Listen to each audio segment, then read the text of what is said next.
여러분 반갑습니다. 오늘은 여러분께 아주 유익한 강의를 해드리고자 합니다.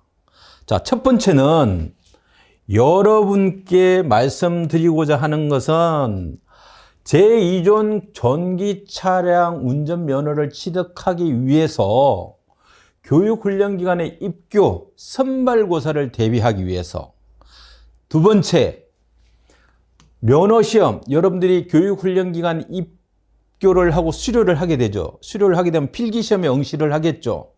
그때 면허시험 과목 중 하나인 철도 차량 운전 규칙에 대해서 오늘 여러분과 같이 만나보고자 합니다. 철도 차량 운전 규칙을 알게 되면 면허시험 과목이 5개 과목이잖아요. 5개 과목에 대한 용어라든가 개념 파악이 수월해지고, 여러분들이 만약에 철도 운영기관의 종사자로서 평생 가지고 가면서도 써먹어야 되는 그런 과목의 하나다. 기본적인 과목이고 시험 응시해서 반드시 높은 점수를 받을 수 있는 과목 중에 하나입니다. 그 과목이 바로 철도 차량 운전 규칙이라는 과목입니다. 앞에서 설명했지만 관련법에는 규칙, 그 다음에 철도 차량 운전 규칙, 철규, 도시철도 운전 규칙, 도규라고 했죠. 이것이 바로 철도 관련법인데요. 그 중에 중심에 있는 과목이 바로 철도 차량 운전 규칙입니다.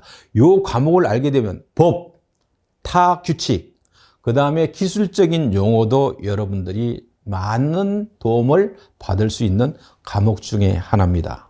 아시겠죠? 자, 강의를 하는 저를 간단하게 소개를 좀 해드리면, 현재 대학에서 관련법이나 규칙 또한 기술에 대한 강의를 지금 하고 있고 연구도 하고 있는 사람입니다. 주요 경력을 보게 되면 우리가 공단에서 면허관리처장을 역임했고, 운전면허 필기 기능, 이런 모든 문제를 우리가 생산해서 운영 총괄까지 해보았던 사람입니다. 그 전에는 철도공무원 교육은 철도청 시절이었죠. 코레일, 기관사 양성교육훈련 교수로 정말 오랫동안 제가 재직을 했었죠. 그래서 기관사 교육에 대해서는 제가 자랑을 하면 안 되겠지만 누구보다도 자신이 있습니다. 보유한 면허는 KTX를 운전할 수 있는 경험도 가지고 있지만 고속철도 운전면허, 그 다음에 여러분들이 취득해야 되는 제2종 전기차량 운전면허, 디젤 차량 등 우리나라에서 중심적으로 있는 면허를 보유를 하고 있고, 실질적으로 운전한 경험도 있다라고 말씀을 드립니다. 그리고 2004년도에 우리가 철도안전법이 제정될 때 참여해서 우리 지금 여러분들이 잘 알고 있는 면허 제도에 대해서 우리가 시행을 하기까지, 면허 시험은 2006년 7월 1일 날 시행이 됐다고 그랬죠.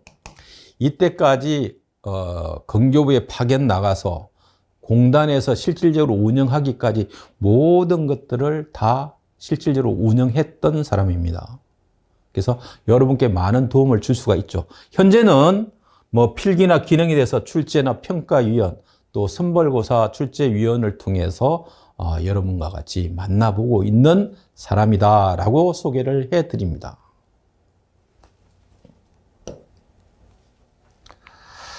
제가 이 강의를 하게 된 동기가, 면허시험 제도 이해의 강의를 들어보시면 간단하게 제가 말씀을 드렸지만, 제가 이게 지인들을 통해서나 또는 제가 알고 있는 친구들을 통해서 인터넷에서 강의를 많이 하고 있는데, 거기에 대해서 용어라든가 법 아니면 기술 문제에 대해서 저한테 질의를 많이 해 오더라고요. 그래서 실질적으로 들어가 봤어요. 보니까 이 법이라는 거, 규칙이라는 거, 기술적인 이러한 철도 용어들은 실질적으로 경험해 보지 못한 분들은 개념 파악을 제대로 하고 우리가 강의를 듣는 사람들한테 이해시키기가 굉장히 어려워요. 그런 경험들이 없는 분들이 강의를 하는데 일부분이 정말 사실과 다른 내용을 가지고 전혀 모르는 우리 학생들에게 강의를 하고 있다. 이거 큰 문제다. 이 큰 문제가 계속적으로 이어지면 철도 안전과 직결됩니다. 이게 문제가 심각하게 되기 때문에 안 되겠다. 내가 한번 나서 봐야 되겠다 해서 제가 이 강의를 하게 됐고요. 그리고 기관사나 관제사 또는 철도 전문 종사자가 되기 위해서 여러분들이 알아야 될 내용들을 팩트 있게 좀 전달해 보고자 제가 이게 강의를 시작하게끔 저를 이끌고 왔어요. 그리고 여러분들 이종 면허 취득을 위해서 기본 방향도 제대로 제시를 좀 해줘야 되겠다. 이걸 통해서 제가 강의를 하게 된 동기가 됩니다. 철도 관련법이란 그다음에 운전면허 시험 과목 중에 하나겠죠. 그 중에서 안전법 시행령 시행규칙 철규 도규 그다음에 철도 차량 운전 규칙에서 중요성 여러분들 교육생 취업 임용 그동안에 모르는 모든 것들을 간접적으로 이거 잘못된 거네. 그래서 면허 5개 과목을 학습에 많은 도움을 드리기 위해서 제가 강의를 하게 됐다. 이렇게 말씀을 드립니다.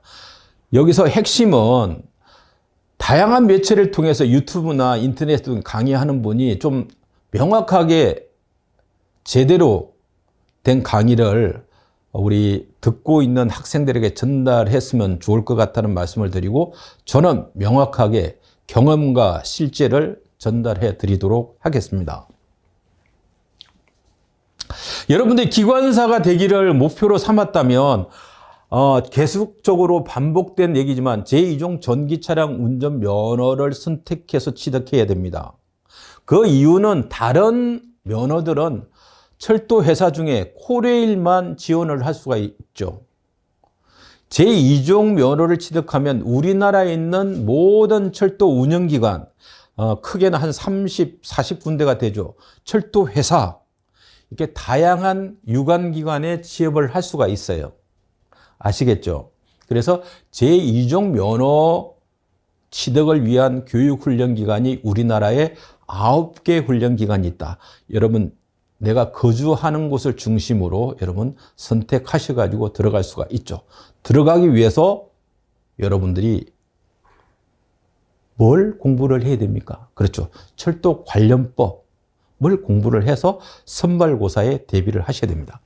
자, 그래서 이종 면허를 취득하기 위해서는 본인이 약 생명에 대해서 알아야 됩니다.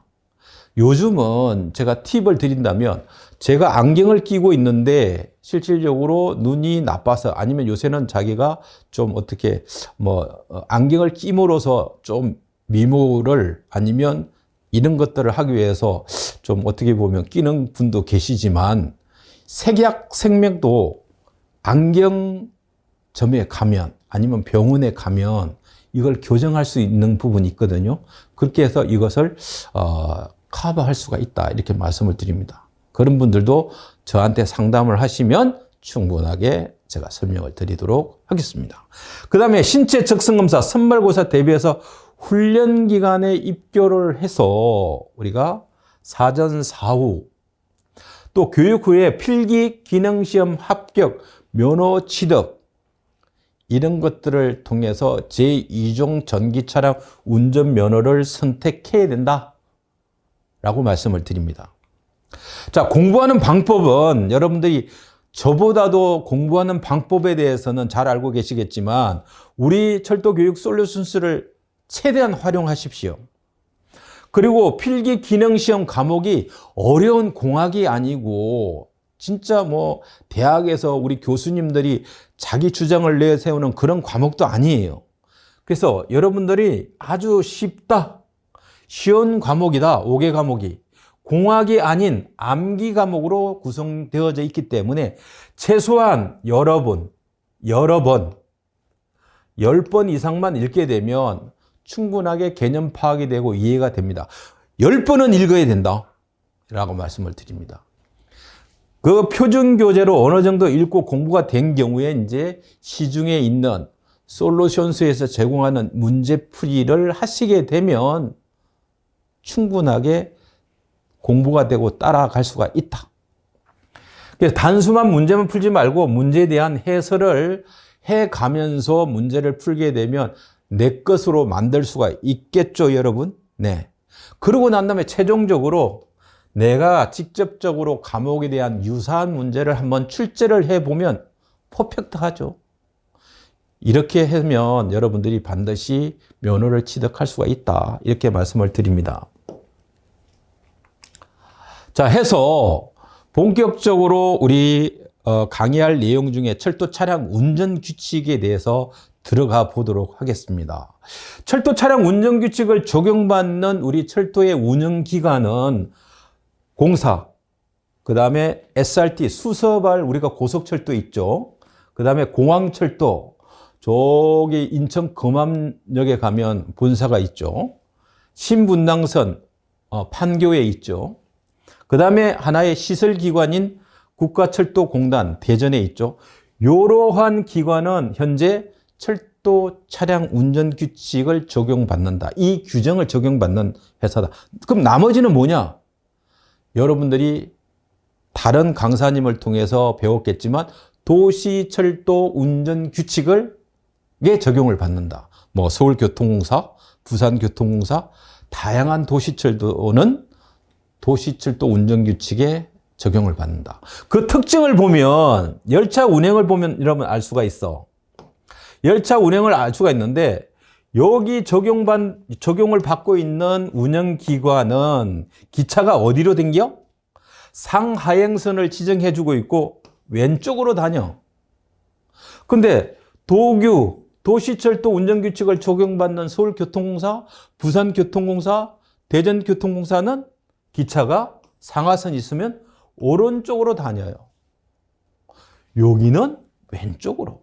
그러한 특징이 있다. 여러분들 앞으로 지하철 타면서 유심히 한번 살펴봐 주셔요. 그러면 기차가 어디로 다니는지 알 수가 있는 거죠. 자, 아시겠죠? 자, 그러면 우리가 철도 차량 운전규칙 제정은 언제 됐냐? 2005년 7월 6일. 그때 당시에는 건설교통부 454호로 제정됨과 동시에 시행이 됐어요. 지금은 건설교통부가 아니고 국토교통부로 바뀌었죠. 제정할 당시에는 건설교통부였다 말씀을 드리고, 전체적으로 철규, 이제 줄여서 말씀드리죠. 6장 104조로 구성이 되어 있다. 이런 거 시험 가끔 나옵니다. 언제 제정됐냐? 총 구성은 어떻게 되어 있냐? 이렇게 나오죠. 예, 기본적으로 알고 있어야 되고, 그러면 나도 태어날 때 우리 어머님, 아버님이 계셨기 때문에 나도 태어났죠. 그러면 철도 차량 운전 규칙은 어떻게 태어나게 됐냐? 그걸 보면 여러분들이 모법이라고 보통 얘기를 하는데, 철도 안전법 39조에 가면 철도 차량의 운행이란 게 있어요. 여기서 철규를 제정하도록 되어져 있다. 그래서 철도 차량 운전 규칙의 모법은 어디서 나왔냐 하면 철도 안전법 39조 철도 차량 운행에 대해서 필요한 사항을 정하도록 되어 있기 때문에 제정됐다. 이해하시겠죠, 여러분? 네, 거기까지. 자, 우리가 구성을 보게 되면 1장 총칙, 마지막에 6장의 철도 신호, 이렇게 해서 104조로 구성이 되어진다. 이 그림은 공항, 여기 인천국제공항인가요? 거기 가면 자기 부상 열차입니다. 이게 보면은 꼭 비행기표처럼 생겼죠. 자, 여러분들이 제 강의를 듣기 위해서 철도 차량 운전 규칙은 별도의 교재가 없어요. 없지만은 여러분들이 스스로 제본해서 쓸 수가 있어요. 자, 인터넷 들어가면 검색창에 철도 차량 운전 규칙을 딱 검색하면 이렇게 법률 철도 차량 운전 규칙 딱 현시가 돼요. 그러면 클릭해서 여러분들이 한글 작업해서 제본해서 제 강의를 쭉 들으면 됩니다. 물론 우리가 법제처나 국토부 가도 그 다운로드 받을 수 있지만 간단한 것은 이렇게 인터넷을 통해서 검색해서 법률의 철도 차량 운전 규칙 최신 걸로 다운로드 받아서 제 강의를 들으면서 쭉쭉 공부해 나가시면 됩니다. 아시겠죠? 자, 그러면 제 1장 총칙부터 쫙 대문을 열고 들어갑니다. 자, 제 1조 우리가 이 목적을 보게 되면 철도안전법 39조에 의해서 첫 번째 열차의 편성, 두 번째 열차 차량의 운전, 철도 차량의 운전, 세 번째 신호 방식, 이런 것들을 통해서 철도 차량의 안전 운행에 필요한 사항을 딱 정하고는 그러한 목적이 있다. 자, 여기서 여러분 이러한 문구들이 좀 어려울 수가 있겠죠. 열차의 편성은 이렇게 앞에 있는 힘 있는 차량이 있으면 뒤에 객차들이 이렇게 한꺼번에 쭉 달려져 있는 것을 우리가 열차의 편성이라고 여러분들이 간단하게 알고 계시면 되고, 뒤에 가서 다시 한번 설명을 할 것입니다. 그 다음에 철도 차량의 운전은 앞에서 해야 되겠죠. 동력차가 있는 곳에서. 중간에서 운전하면 어떻게 되겠어요? 속도도 낼 수가 없겠죠. 그 다음에 신호방식은 앞에 신호를 보면서 운전할 것이냐, 차 내에 있는 신호를 보고 운전할 것이냐 등 다양한 신호를 통해서 우리가 움직여야 되겠죠. 자동차도 마찬가지잖아요. 사거리에 신호를 보면서, 신호등을 보면서 움직이죠. 자, 1조 목적은 안전 운행에 필요한 사항을 정하는 것이다. 두 번째, 용어의 정의. 이 규칙에서 사용하는 용어의 정의는 첫 번째, 정거장. 자, 정거장이라고 하면 여러분들이 서울역이라고 하지 서울 정거장이라고 하지는 않죠. 이 정거장이라는 용어는 나중에 뒤에 가면 설명하지만 역, 조차장, 여러분들이 일단은 제가 적어드리니까 이해하시려고 그러지 말고 그런 거 있다 이렇게 생각하세요. 신호장,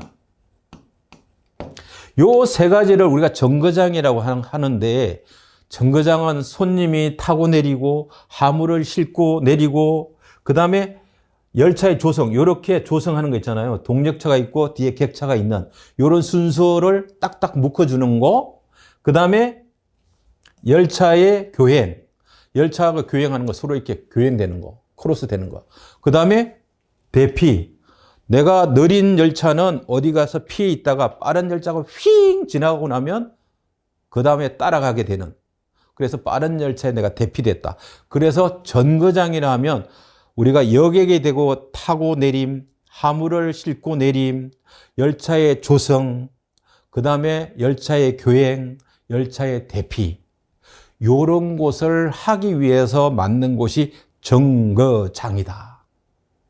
그 중에 서울역 하면 뭐죠? 여기서 얘기하죠.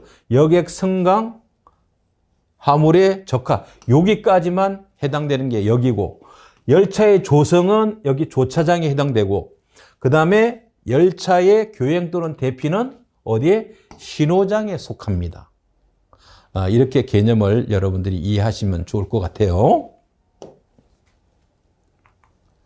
자, 여기 보게 되면 용어와 관련된 설명 자료를 좀 한 번 더 설명을 드리면, 여러분들이 교행이나 대피에 대해서 잘 이해를 못 하실 것 같아서 제가 말씀을 드립니다. 자,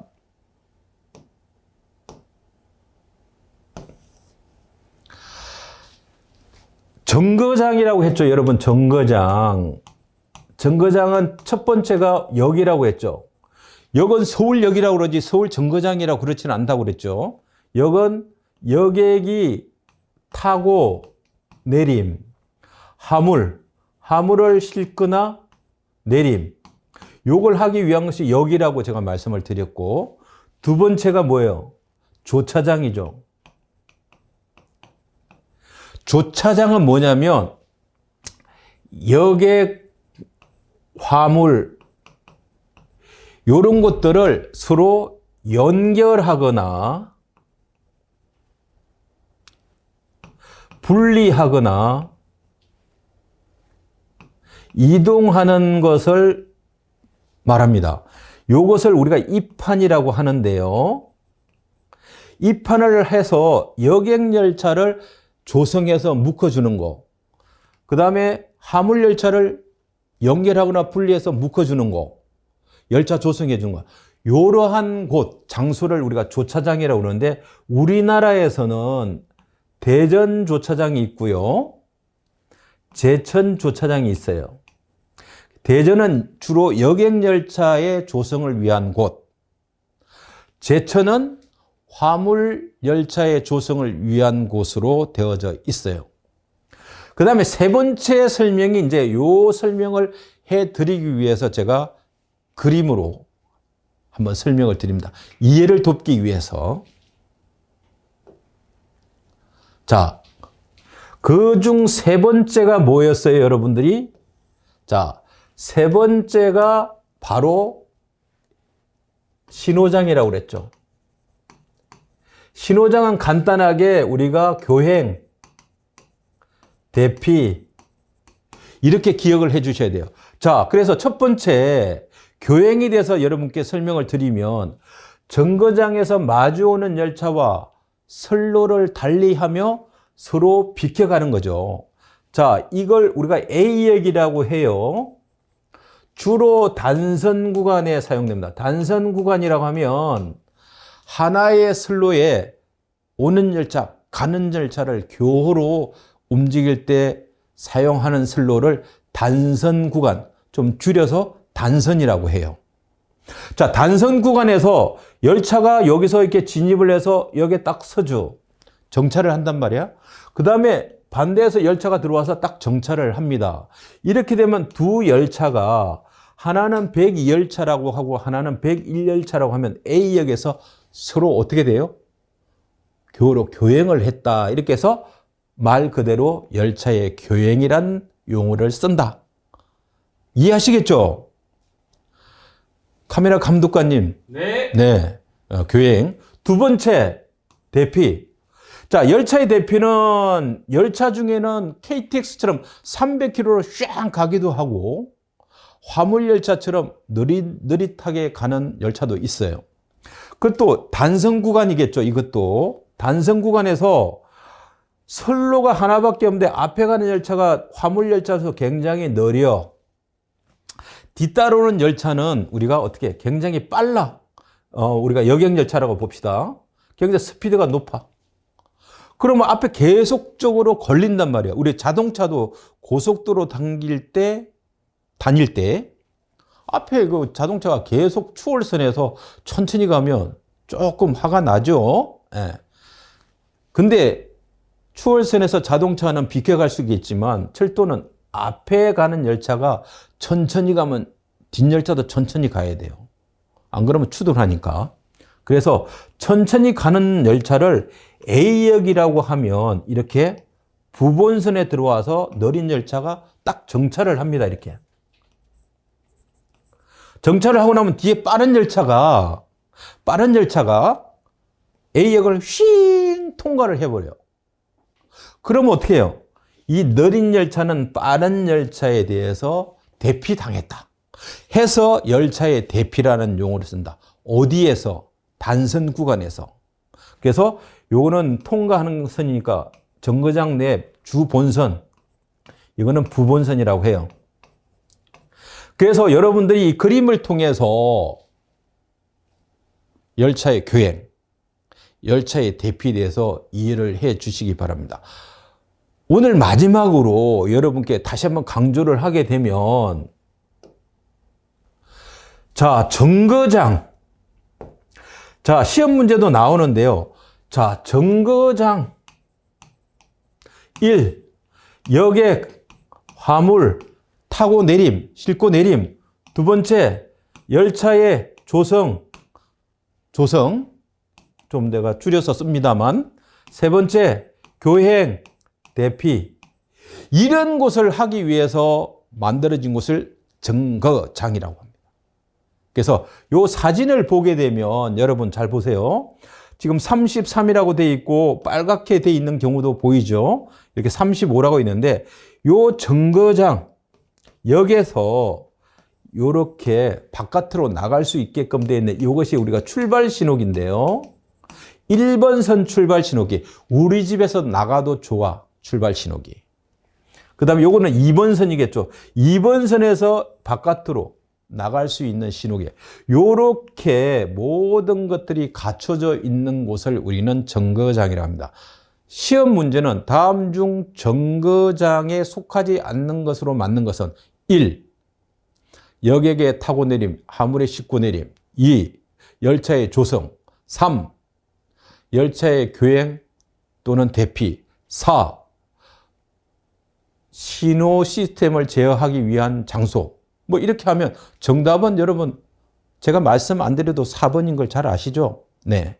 이런 식으로 시험 문제가 나오고 여러분들이 시험 문제를 한번 만들어 나가시기 바랍니다. 자, 오늘은 여기까지 강의를 하고 마치도록 하겠습니다. 다음 시간에 여러분 같이 만나 뵙도록 하겠습니다. 감사합니다.